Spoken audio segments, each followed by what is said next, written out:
Alors cette femme explique qu'elle a tenu son copain en otage pendant 6 heures et qu'elle l'a carrément stalké, harcelé. Comment cela s'est passé?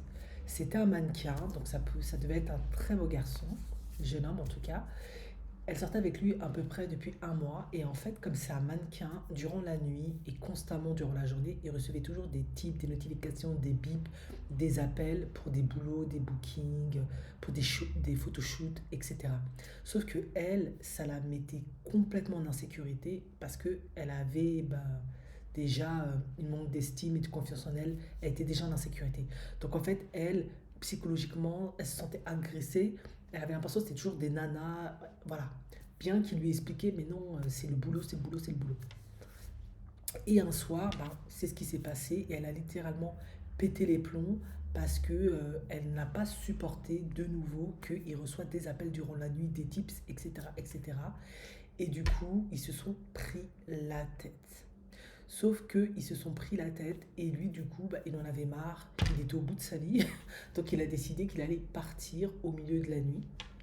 Et elle a refusé. Et pendant 6 heures, elle le suppliait de ne pas partir, de ne pas la quitter, de ne pas l'abandonner, de ne pas partir de la maison, etc. Pendant 6 heures, il voulait s'en aller. Mais elle le forçait à rester. Mordicus, tu ne quitteras pas mon appart, ma chambre, hors de question. Et lui, il restait calme de ce qu'elle expliquait. Il pétait pas un câble. En tout cas, il était suffisamment intelligent et bien avisé pour ne pas, en aucun moment, la taper, l'agresser. Parce qu'on sait comment ça va se passer. Pendant 6 heures. Waouh, il est fort le gars. Et pour couronner le tout, puisque de toute façon, à un moment donné, elle s'est rendue compte qu'elle ne pouvait pas le retenir parce que 6 heures, c'est chaud. Elle lui a pris son téléphone. Et du coup, de nouveau, il était en train de lui demander: donne-moi mon téléphone, j'ai besoin de mon téléphone, je dois aller bosser, j'en ai besoin pour bosser. Elle voulait pas lui rendre son téléphone. Finalement, après 6 heures et une lutte acharnée psychologique, elle l'a laissé partir sans son téléphone. Lui, il était énervé, il a pris ses affaires, sa veste, etc. Il a décidé de marcher. Elle était en voiture, puisqu'elle avait une voiture. Elle s'est mise à le suivre, en train de lui dire: monte dans la voiture, monte dans la voiture. Et lui, il était là: donne-moi mon téléphone, donne-moi mon téléphone, monte dans la voiture, monte dans la voiture, donne-moi mon téléphone, donne-moi mon téléphone. Finalement, il s'est mis à un arrêt de bus, en attendant le bus de nuit, je suppose, ou du matin très tôt, après 6 heures de lutte. Et à un moment donné, vu qu'elle était toujours en train de le stocker, l'harceler, il en a eu marre, il a décidé de prendre un taxi. Donc il a réussi à héler un taxi, il est monté dedans et elle s'est mise à suivre le taxi. C'est dur, hein, la dépendance affective. Quand on a des carences affectives, c'est terrible. Elle s'est mise à le suivre derrière la voiture, derrière son taxi en fait. Elle a décidé de suivre le taxi, vous avez compris. Il arrive chez lui et elle explique que du genre, de chez elle, c'était genre 1 heure en fait. Il était vraiment déterminé, tellement il voulait la fuir. Et elle explique que j'étais vraiment une folle. Elle l'a dit elle-même, moi j'étais complètement hystérique. Je voulais tellement pas qu'il me quitte, qu'il m'abandonne.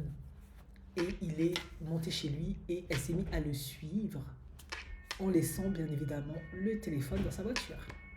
Et lui, au moment où il ouvre la porte, il pensait qu'elle était plus là. Elle est là. Il dit: ah, toi t'es là. Elle dit: oui, je suis là, mais s'il te plaît, ne me quitte pas, ne m'abandonne pas. Il dit: non, non, c'est bon, c'est terminé, rends-moi mon téléphone. J'en ai besoin, je dois aller bosser, etc. J'ai besoin de mon téléphone. Vraiment, elle était là en train de le supplier: ne me quitte pas, ne m'abandonne pas, je te promets, je recommencerai plus, machin, machin. Tellement elle expliquait, j'étais en insécurité, j'avais pas confiance en moi, je voulais pas qu'il me quitte, j'étais prête à tout.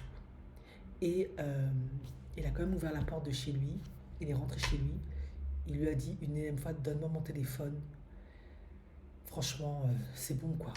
Et puis elle a compris, franchement, ça aurait pu monter en escalade, hein. Mais elle a compris, voilà, c'est foutu. Donc elle est descendue dans sa voiture, elle a pris son téléphone, elle lui a donné. Et il ne l'a plus jamais contacté de sa vie. Bon, vous vous doutez bien. Du coup, elle a admis que c'est de sa faute si cette relation s'est terminée. Parce qu'elle était en insécurité, elle ne se sentait pas en confiance. Elle a harcelé, elle l'a pris en otage pendant 6 heures. Elle a traumatisé l'homme. Et franchement, je sais que ça a peut-être choqué plein de femmes, mais je tiens à féliciter ce jeune homme parce que euh, il n'a pas perdu son sang-froid, il est resté calme, il ne l'a pas agressé, il lui a rien fait. Et émotionnellement tu es dans une telle intensité et instabilité et un trouble émotionnel aussi grand, la personne en face, si elle réagit mal, ça peut aller très loin. Elle peut lui faire quelque chose, lui, il peut lui faire quelque chose parce que c'est beaucoup de stress et de pression, mais il a plutôt bien géré la situation.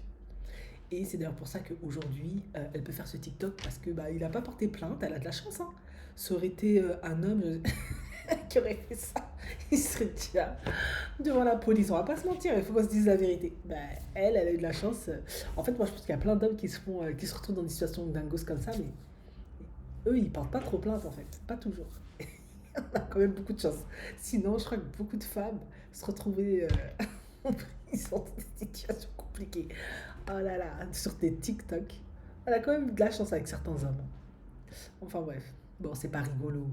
Là, vraiment, il s'agit de dépendance affective, de carence extrêmement grave au niveau affectif, de la peur d'être abandonné, de ne pas être aimé. La peur de la solitude, c'est beaucoup, beaucoup de choses en fait qu'il y a dans le comportement de cette femme.